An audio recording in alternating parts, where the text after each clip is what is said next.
Je souhaite fabriquer une table à manger extensible, car la nôtre accueille seulement 4 personnes. Je suis tombé sur un design vraiment génial, appelé table extensible hollandaise, où les rallonges peuvent être rangées sous le plateau principal.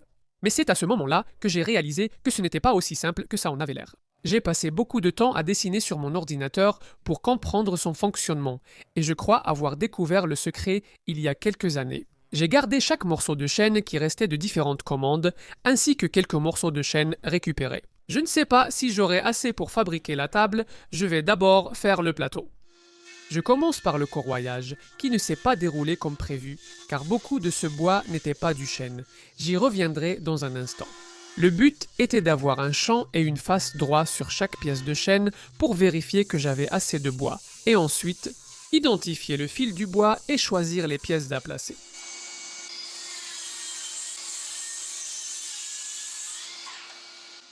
Certaines pièces de chêne devaient être refondues. J'ai constaté qu'il était plus rapide de faire mes traits de scie à la scie sur table, puis d'utiliser la scie à ruban pour retirer la partie centrale inatteignable par la scie sur table. Ensuite, je peux nettoyer la face à la raboteuse. Bon, j'ai un petit problème. Jusqu'à présent, j'ai assez de chaîne pour la pièce centrale principale du plateau de table et pour environ la moitié d'une des rallonges. Tout ce bois ici semble être une essence complètement différente. Une fois que ce bois est raboté, il ressemble à ça. Voilà. En regardant ça, j'aurais pensé que c'était du frêne. Mais bref, le cœur du problème, c'est que ce bois-là ne me sert plus à rien pour ce projet.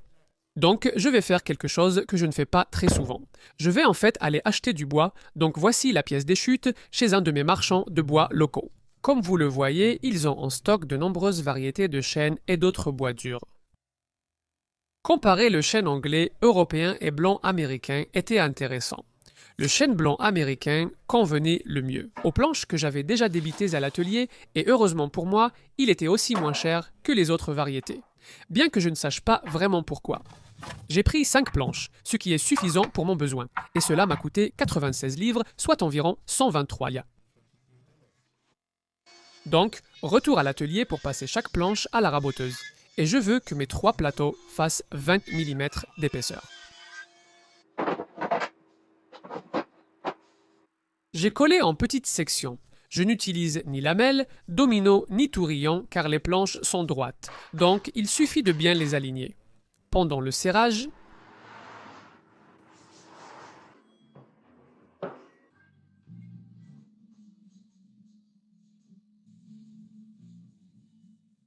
j'ai rempli les nœuds avec un peu de mastic. J'ai poncé jusqu'au grain 180 et j'ai coupé les extrémités.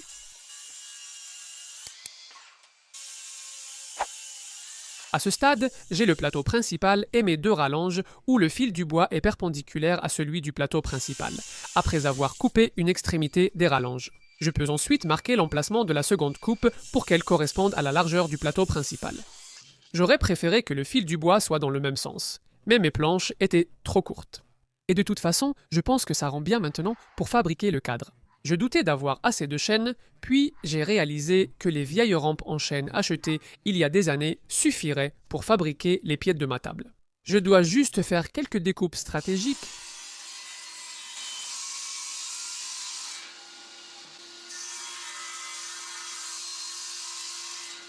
Les pièces vont être inclinées et fuselées. J'ai choisi un angle de 7 degrés repris du dessin sur lequel j'avais travaillé. Puis, j'ai coupé cet angle aux extrémités pour les traverses reliant les pieds. Comme le bois que j'utilise est récupéré, je dois vérifier s'il y a des traces de métal avant de le passer dans mes machines. Pour les traverses les plus longues, je dois couper cet angle de 7 degrés là où elles rejoignent les pieds. Voici comment l'assemblage des pieds va se faire. Mais avant de faire cela, je veux aussi affiner mes pieds pour les rendre plus élancés et je fais cela à la scie à ruban.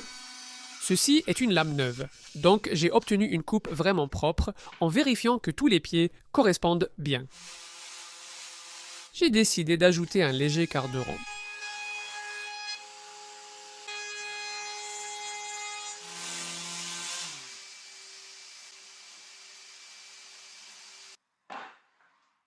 Ensuite, je peux marquer pour l'assemblage. Je vais utiliser des dominos et je peux mettre 2 dominos de 40 par 8 mm dans chaque pied.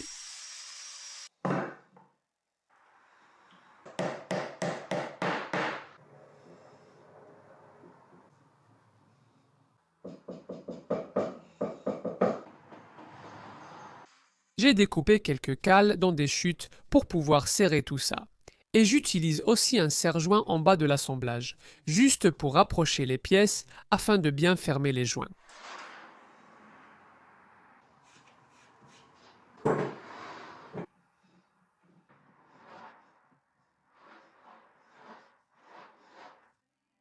Une fois la colle sèche, il fallait passer à la deuxième étape pour ajouter les traverses courtes.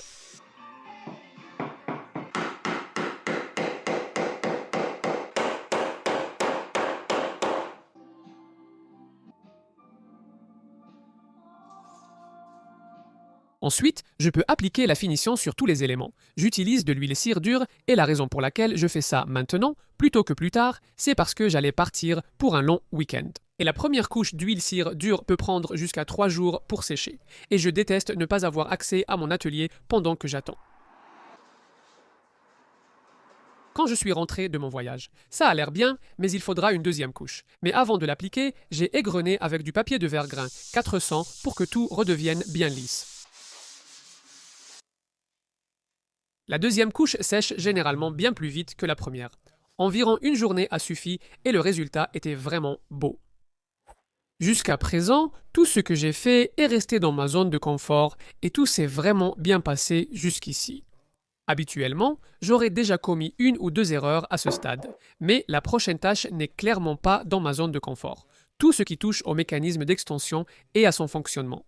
Et le premier élément sera quelques lattes découpées à la largeur du cadre de ma table.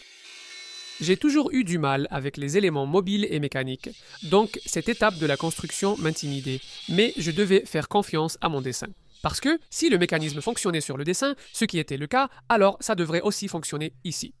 Maintenant, je peux placer mes deux rallonges juste contre ces lattes, et, en théorie, quand j'abaisse le plateau principal. Par-dessus, tout devrait s'aligner. Si j'ai bien pris mes mesures, et oui, ça a l'air plutôt bien, j'ai maintenant les plateaux bien centrés sur le cadre. Et la prochaine étape consiste à mesurer la pièce qui va ici, qui sera fixée au plateau principal. Par prudence, je n'utiliserai pas de colle tout de suite sur les prochains éléments, au cas où je devrais ajuster certaines choses. J'ai serré ces pièces en place afin de pouvoir retourner le plateau et ajouter des vis par en dessous. Et maintenant, pour le dernier élément, celui que j'appréhende le plus. Je n'avais plus assez de chaîne, donc je vais utiliser du hêtre ici. Et ces rails vont servir à soutenir les rallonges et à leur permettre de glisser sous le plateau principal.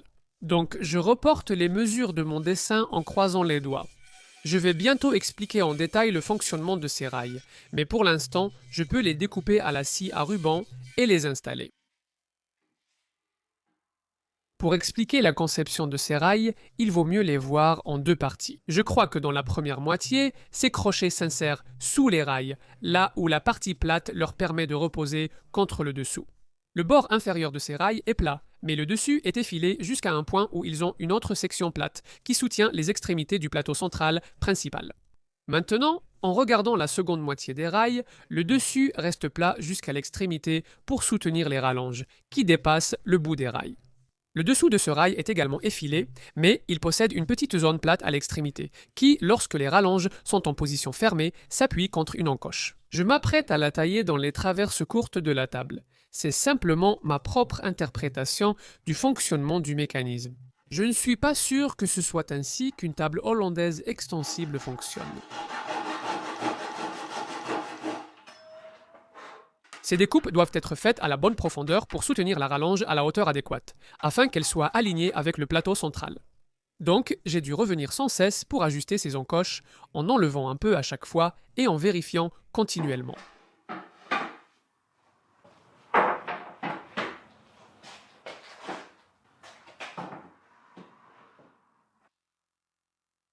Vous voyez à mon visage que je suis satisfait après avoir vérifié l'alignement.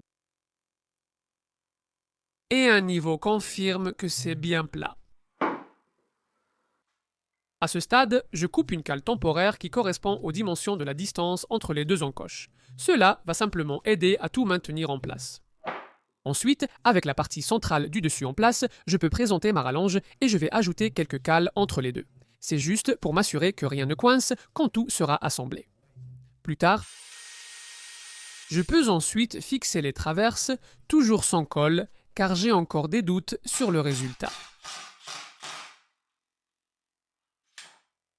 Maintenant, je peux ajouter mes deux autres traverses de l'autre côté, en les décalant pour éviter qu'elles se touchent.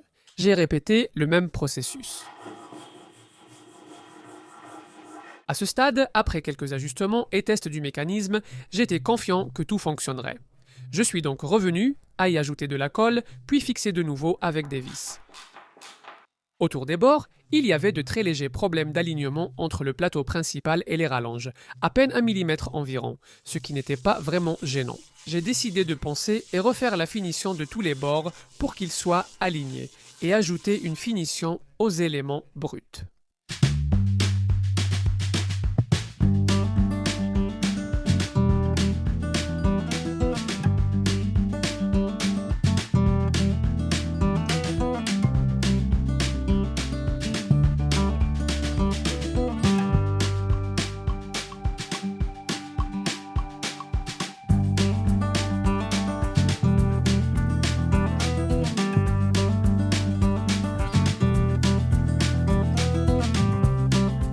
Donc, la grande majorité du temps, on va garder la table installée exactement comme ça. C'est joli, petit et compact, et il y a beaucoup d'espace pour circuler autour. Et puis, quand on veut l'ouvrir, il suffit de soulever le plateau principal, de sortir la rallonge et de la placer dedans. Je suis vraiment surpris de voir à quel point c'est solide. Ça peut supporter beaucoup de poids, on peut s'y accouder, aucun problème du tout. J'ai un petit regret. Ne pas l'avoir faite quelques centimètres plus large. Ma famille était là ce week-end, on était 8 autour de la table. Avec les assiettes ici, un peu plus d'espace central serait utile. J'ai les plans et la liste complète des découpes pour ce projet. Je pense que ce plateau fait environ 770 mm de large et dans les plans, j'ai ajusté ça à 8 cents. Cela dit, je pense que cette table est la meilleure chose que j'ai jamais fabriquée. J'ai réalisé plus de 300 projets de menuiserie sur cette chaîne. Et avant ce projet, mon préféré était le lit Super King Size que j'ai fabriqué ainsi que les tables de chevet assorties. Et même si je ne pense pas que cette table soit aussi intéressante que le lit, je suis tellement impressionné par le mécanisme et la façon dont cela fonctionne que c'est devenu mon nouveau projet préféré. Et j'en suis absolument ravi. Pour consulter les plans, les liens sont dans la description ci-dessous. Merci d'avoir regardé.